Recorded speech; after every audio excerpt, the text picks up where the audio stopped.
Guys, yan yung sapa na sinasabi ko sa inyo guys.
Papunta sa ano, sa papuntang Bustol.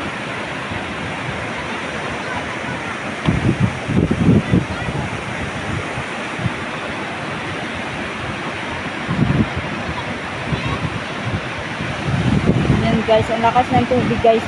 Bumaba na ako para akong kinikilabutan dahil ang dami kasing yung ano kasi guys, nagupit ng baha dito. Madaming buhay na nawala, natabunan dyan ang mga pato. Kaya, parang ano, parang kinikilabutan ng ako. Ang dami talaga dyan guys na hindi na nahukay. Hindi na sila nahukay. Nandiyan na sila sa ano guys. Nandiyan na sila sa ilalim. Ano na lang mga pangalan nila. Hindi na sila nailibig. Hindi na sila nakita. Grabe ang alaala namin sa sapang ito. Napakataas na ang sapa.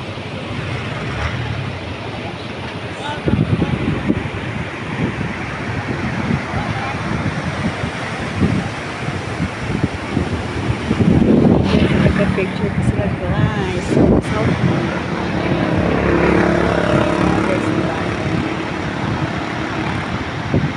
Ayan guys, sige guys.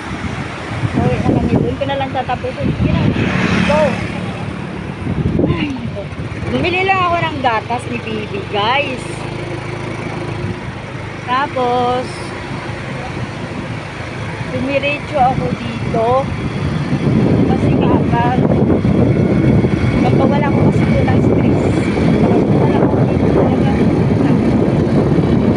Oo, inaapakaramdam ko. Wala ko talaga dati. Wala talaga yung mga